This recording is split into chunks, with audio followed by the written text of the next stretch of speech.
வந்த நோய்க்கு மட்டும் இல்லைங்க, இனிமேட்டு நோயே வர வேணாம் அப்படின்ற மாதிரி நம்மளை காத்து வழிநடத்தக்கூடிய மருந்தீஸ்வரர் கோயிலை பற்றின பதிவை தான் இன்றைக்கி நம்ம பார்க்க போகிறோம். வாங்க பதிவுக்கு போகலாம். பதிவுக்கு போகிறதுக்கு முன்னாடி நம்ம அறிவோம் ஆன்மீகம் சேனலை இது வரைக்கும் சப்ஸ்கிரைப் பண்ணாதவங்க மறக்காமல் சேனலை சப்ஸ்கிரைப் பண்ணிவிடுங்க. இந்த கோயில் எங்கே இருக்குது, எப்படி போகணும் அப்படின்ற முழு விவரத்தையும் சொல்கிறேன். அதுக்கு முன்னாடி கோயிலோட தல வரலாறை பற்றி நம்ம தெரிஞ்சுக்கலாம்.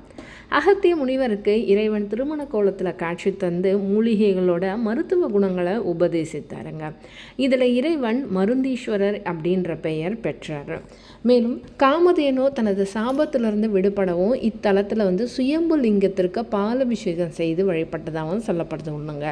இதனால தான் சிவலிங்கம் வெண்மையாக காட்சி தருவதால் இறைவன் பால்வண்ணநாதர் அப்படின்னும் அழைக்கப்படுறாருங்க.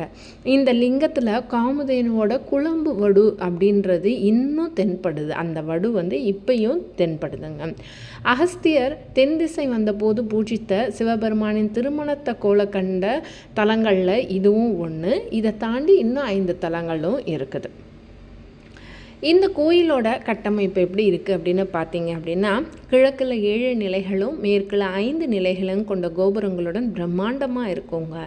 மூலவர் மருந்தீஸ்வரர் சுயம்புலிங்க வடிவில் மேற்கு நோக்கி அருள்பாலிக்கிறாருங்க. இறைவியார் திரிபுர சுந்தரி தெற்கு நோக்கிய சன்னதியில் காட்சி தராரு. கோவிலோட வெளி பிரகாரத்தில் விநாயகர், முருகர், நால்வர், 108 சிவலிங்கங்கள் இருக்குது.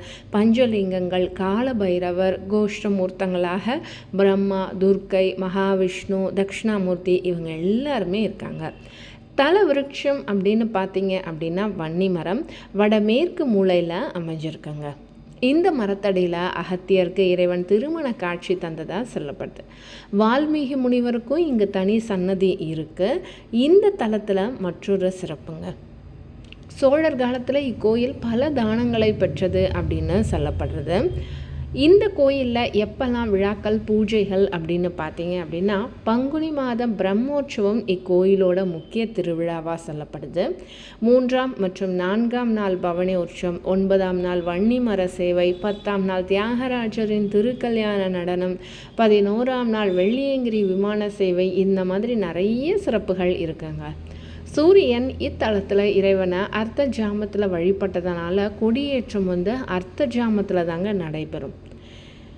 தினசரி பூஜைகளில் கோபூஜைக்கு பிறகு தான் மூலவருக்கு பால் அபிஷேகம் செய்யப்படுது. பஞ்சாமிர்தம் போன்ற பிற அபிஷேகங்களும் ஆவுடையாருக்கு மட்டுமே செய்யப்படுதுங்க.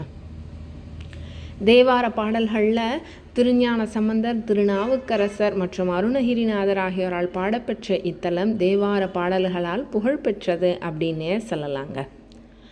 இங்கே இறைவனுக்கு பாலபிஷேகம் செய்யப்பட்டு விபூதி பிரசாதம் உட்கொண்டால தீராத நோய்கள் மற்றும் பாவங்கள் நீங்குவதா நம்பிக்கை. வன்னி மரத்தை சுற்றி நீங்கள் வணங்கினாலே முக்தி கிடைக்கும் அப்படின்றது பக்தர்களோட அசைக்க முடியாத நம்பிக்கைங்க. புது வஸ்திரம் அணிவித்து வழிபடுவது தான் இங்கே ஒரு பிரபலமான நேர்த்திக்கடனாக சொல்லப்படுது. அப்படி என்னங்க கோயில், இப்போ இவ்வளோ தூரம் சொன்னீங்க, அந்த கோயில் பேரை மட்டும் சொல்லலையே அப்படின்னு நீங்கள் யோசிக்கிறது எனக்கு தெரியுது. இந்த கோயில் எங்கே இருக்குது அப்படின்னு பார்த்தீங்க அப்படின்னா, சென்னையின் தெற்கு பகுதியில் கிழக்கு கடற்கரை சாலையில் அமைஞ்சிருக்குது. சென்னையின் மற்ற பகுதிகளில் இருந்து திருவான்மையூருக்கு பேருந்து வசதி இருக்குது. திருவான்மையூர் பேருந்து நிலையத்திலிருந்து சுமார் ஒரு 1/2 கிலோமீட்டர் தூரத்தில் தாங்க இருக்குது. கோயில் திறக்கக்கூடிய நேரம் அப்படின்னு பார்த்தீங்க அப்படின்னா, காலை 6 மணி முதல் மதியம் 12 மணி வரை, மாலை 4 மணி முதல் இரவு 9 மணி வரை திறந்திருக்கும்.